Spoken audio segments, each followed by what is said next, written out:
Have you ever had one of those dreams? So vivid, so utterly convincing, that upon waking, for a fleeting moment, you didn't know where you were? The room felt foreign. The face in the mirror seemed to belong to a stranger. And the concerns of that dream world hung about you like a morning fog. You were, in that dream, a complete and separate self. You had a body, you had desires, you faced dangers, you loved, you feared.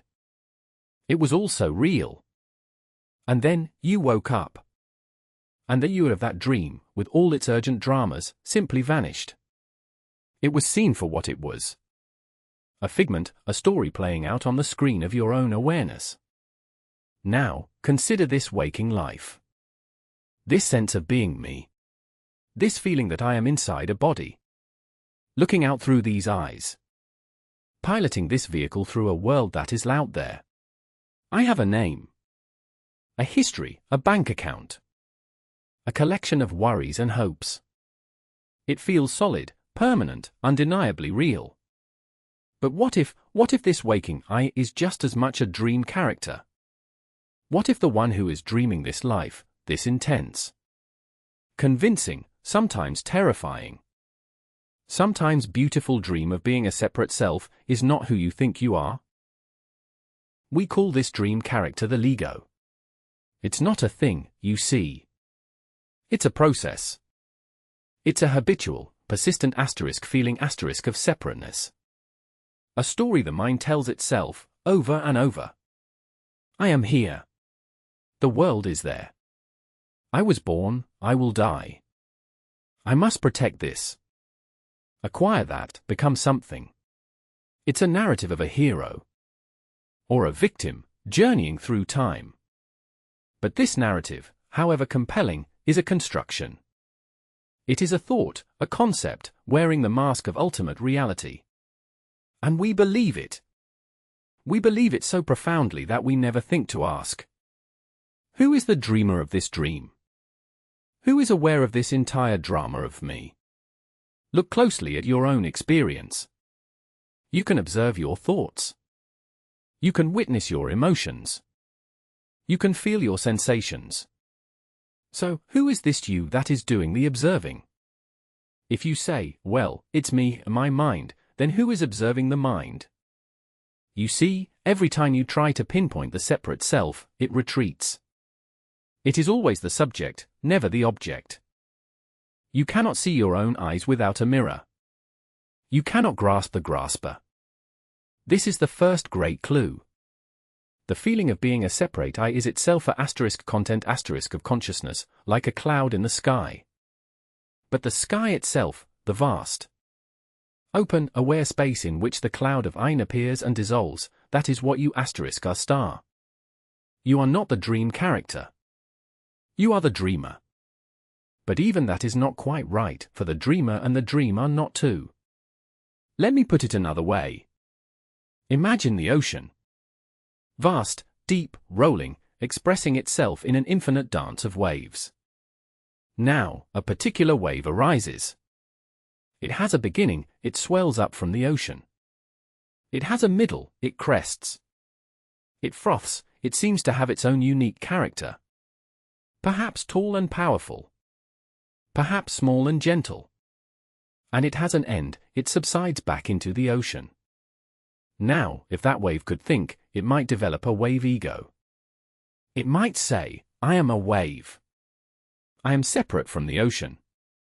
I was born, I am here, and oh dear, I see those waves ahead of me crashing on the shore. I will die. I must fight to stay alive, to remain this particular form. It would be terrified of its own end.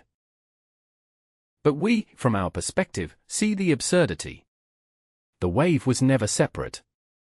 Its very substance is ocean. Its rising is the ocean rising. Its falling is the ocean falling.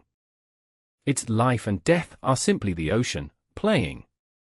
The wave's temporary form is a gesture of the whole. Its fear is based on a fundamental misperception of its own nature. This is the dream of the ego. You are the wave believing itself to be only the wave, forgetting it is the ocean. Your sense of being a fragile, isolated self, born to suffer and die, is the wave's anxiety. It is a dream within the eternal, boundless reality of what you truly are. You are not in the universe, like a marble in a box. You are an expression of the universe, like a wave of the ocean. The universe is personing at this particular point, here and now, as you. The consciousness that reads these words. That feels the weight of the body. That hears the sounds around you, that is not your private. Copyrighted consciousness. It is consciousness itself, experiencing a particular point of view. It is the one light, appearing through many windows. So, who is really dreaming? It is not the little you. The little you is the dream star. The dreamer is the whole process. It is the universe itself, dreaming itself into being. It is Brahmin playing hide-and-seek with itself. Pretending to be Vishnu. And Shiva, and you.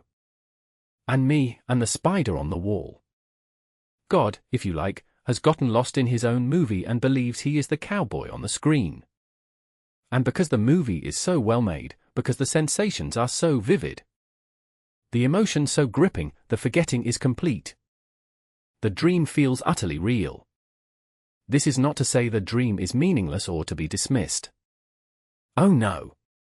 The point of the game is to get lost in it.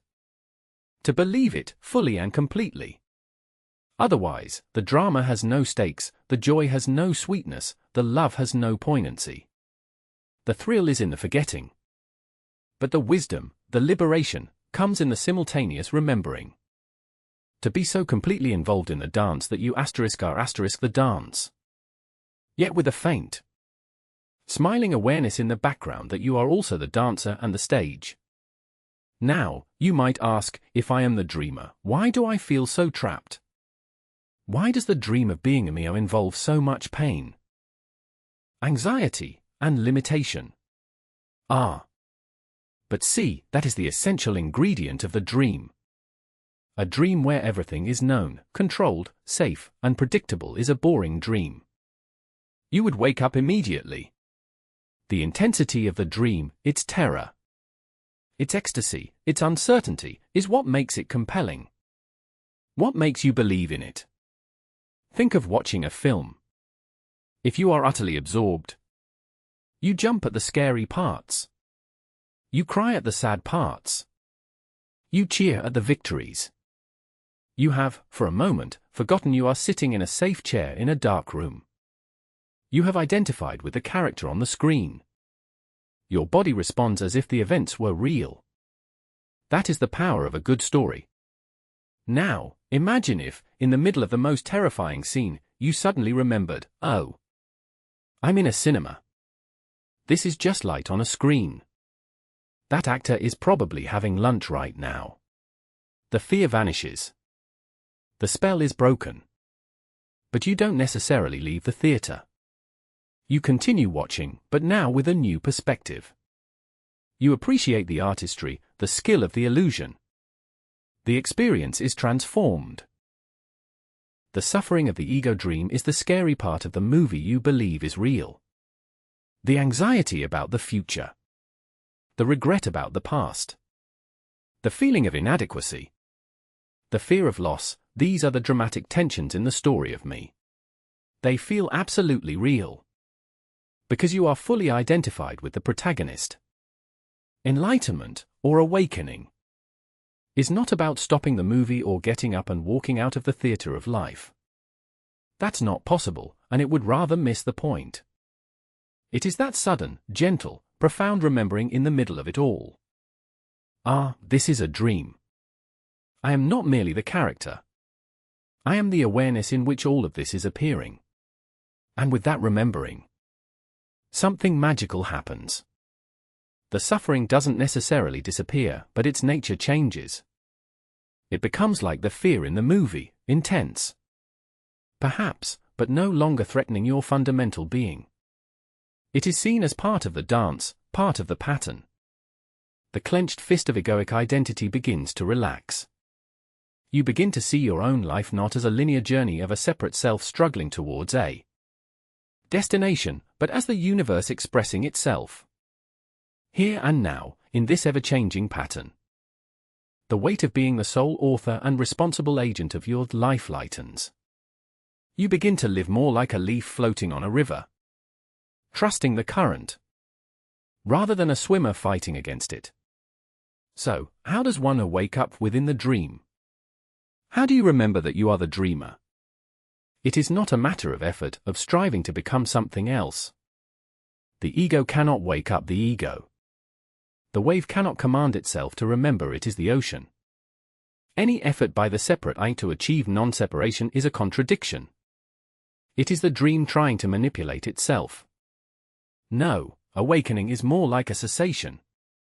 A relaxation, a letting go of the effort to maintain the dream.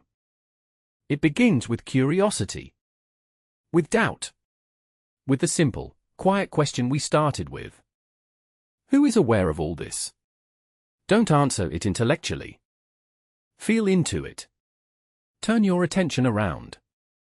Away from the objects of consciousness, the thoughts, feelings, sensations, and towards the source of consciousness itself. What is it that is aware of the breath coming in and going out? What is it that hears these words before the mind interprets them? You won't find a thing. You'll find a space.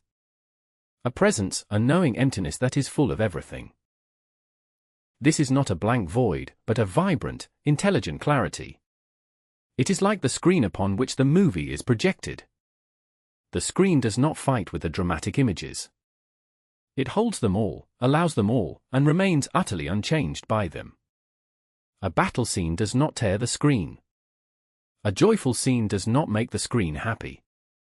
The screen is the silent, allowing ground of all experience. This is your true nature. You are that screen, not the movie. You are the mirror, not the reflections. The ego is the most compelling reflection of all, the reflection that claims to be the mirror itself. To see this is to break the hypnosis. Practice this not as a grim spiritual discipline, but as a playful exploration. In moments of stress, pause. Instead of being tangled in the thought I am so anxious, simply notice. There is anxiety. Feel the sensation of it in the body. Observe the thought swirling around it. But in the midst of that observing, ask, to whom is this appearing? What is the space that contains even this? You don't need an answer. The asking itself shifts the center of gravity from the content, the anxiety, to the context, the aware space. And in that shift, the tight knot of the ego dream loosens. You are no longer only the anxious character. You are also the vast awareness witnessing the character's anxiety. The dream is still happening, but you are no longer completely lost in it. This is what the meditative traditions point to.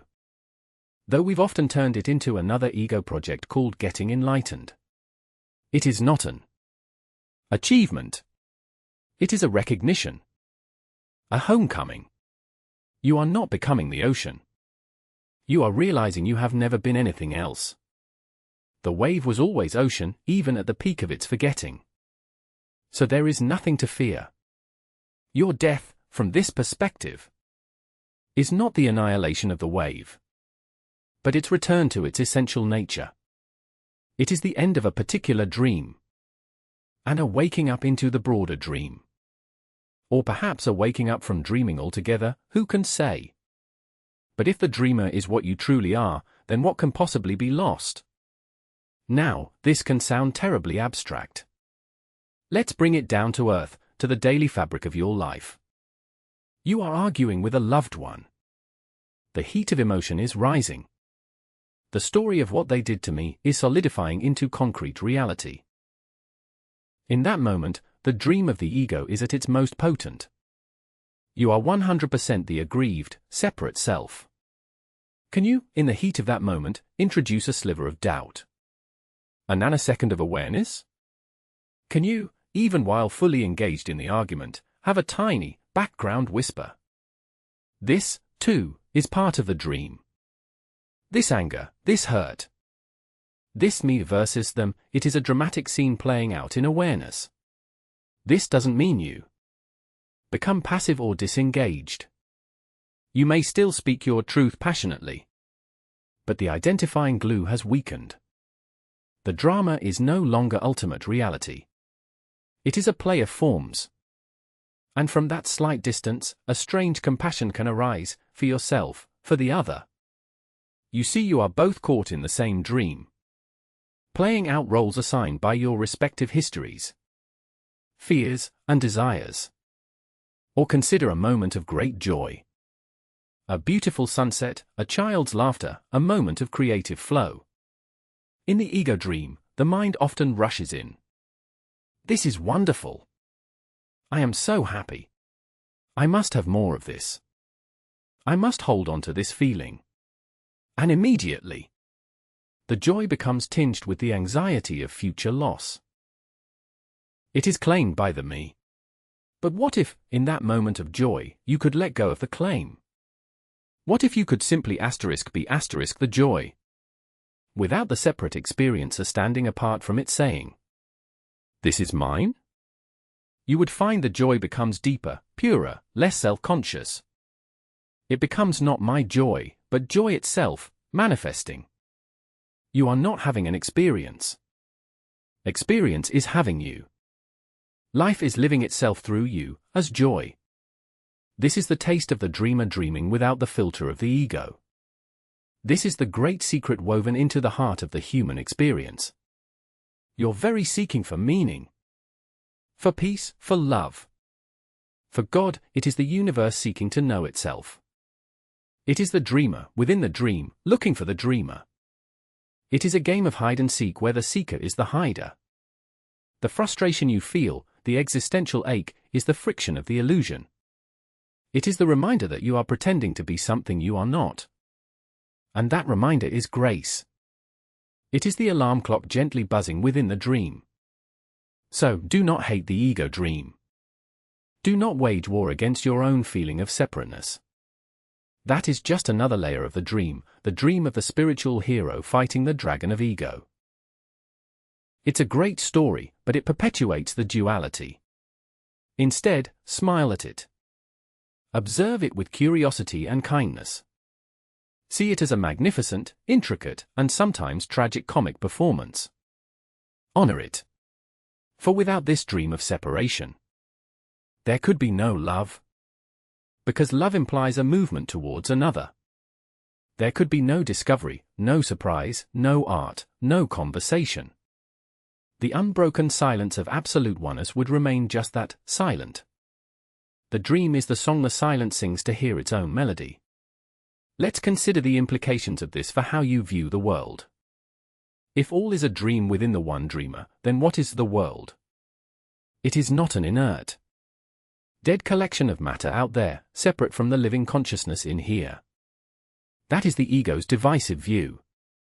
The world is the visible aspect of the dreamer. The mountains, the rivers, the stars, the cities, they are the thoughts. The imagery, the sensations in the universal mind.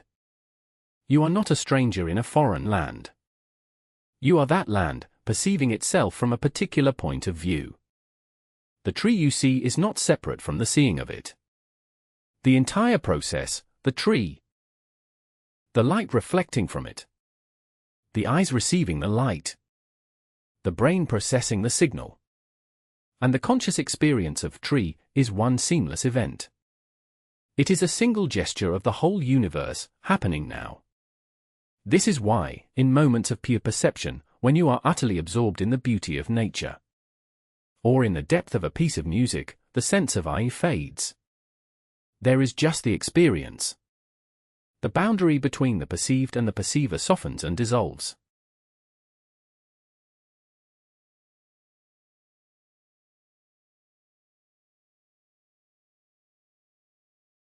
That is not a poetic metaphor. It is a report of the actual state when the ego dream recedes. In those moments, you are tasting your true nature as the undivided reality. You are the dreamer, fully immersed in the dream, with no separate self standing apart to comment. Think of your own body. The ego claims it as my body, the most intimate possession of the self. But what is your body? It is a pulsating, ever-changing constellation of atoms that were once in stars, in the earth, in other living creatures. It is a community of trillions of bacteria, a process of digestion, circulation, neural firing. It is not a static thing you have asterisk. It is a river of energy and information, a pattern within the larger pattern of the biosphere. Where does you end and the world begin? With the air you breathe? The food you eat? The sunlight that nourishes the plants that nourish you? The line is arbitrary. Your body is a whirlpool in the great river of life. It seems to have a persistent form, but it is a constant flow. The ego clings to the shape of the whirlpool and says, "This is me," forgetting it is the river flowing. Who is dreaming the body? The same one who is dreaming the galaxy. They are different levels of vibration, different densities of the same dream stuff. Modern physics hints at this, pointing to a universe that is more like a great thought, or a cosmic computation than a collection of billiard balls. Matter is frozen light. Substance is relationship. Everything is interconnected. This is not mysticism. It is the leading edge of science catching up with what the poets and sages have always known. The separate, solid ego and the separate, solid world are codependent illusions, arising together within consciousness. Now, this understanding can lead to a profound sense of relaxation and responsibility. Relaxation, because you see you are not the harassed manager of the universe, solely in charge of making your life work. You are a participant in a much larger, intelligent process. You can learn to trust the process as you might trust your own breath. It is not blind trust, but the trust a dancer has in the dance, a surfer has in the wave. There is skill, yes, and presence. But there is also a surrender to a force greater than the isolated self. And responsibility? But this is a different kind of responsibility. It is not the ego's burden of guilt and blame. If the dream is one, then your actions are not the isolated deeds of a solitary atom. They ripple through the whole. When you act from the understanding of non-separation, your responsibility becomes ecological. It is the care of the whole for itself.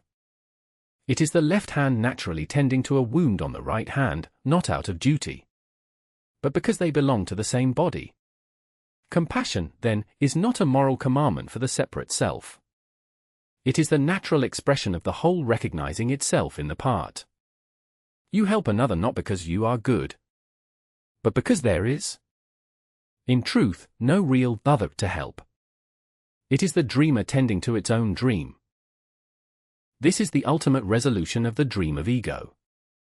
The who that is dreaming is not a person. It is not a thing with a name. It is what the Buddhists call shunyata emptiness, the fertile void from which all forms spring. It is what the Hindus call Brahmin the impersonal ground of being.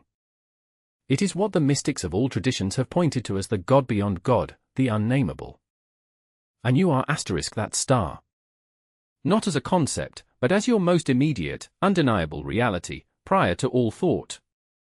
So tonight, as you drift into sleep, pay attention. As the solid world of your waking ego dream dissolves into the more fluid realm of night dreams, watch the transition. Feel how the sense of I persists, but becomes more malleable. In your dreams, you might be a different person, in a different place. Yet the sense of being someone continues. And then in deep, dreamless sleep, even that vanishes. There is no I, no world, just peace, just being. And yet, in the morning, you return, saying I slept well. Who slept? Who is this I that travels through waking, dreaming, and deep sleep, yet remains? That is the thread to follow. That is the hint of the dreamer. Your life, with all its complexity, is not a problem to be solved by the ego. It is a mystery to be lived, a game to be played, a dream to be experienced. And the great liberation is to know yourself as the dreamer, to live in the world of form with all your heart, yet to rest in the formless. To be fully human, and to know you are also divine. To be the wave, and to know, incontrovertibly, that you are the ocean. The dream of ego is not your enemy. It is your current role, your costume, your script. Play it. Play it with passion, with sincerity. But in the quiet moments between the lines, in the stillness behind the activity, remember. You are also the playwright, the director, the theater, and the audience. And the show, in all its heartbreaking, hilarious, glorious detail, is for your own astonishment. So, who is really dreaming? You are. But not the you think you are. The real you is boundless, timeless, and free. It is dreaming this right now. And in that knowing, even the heaviest dream becomes light. Even the most convincing illusion reveals its seams. And you find yourself at home, everywhere, forever at play in the fields of the Lord.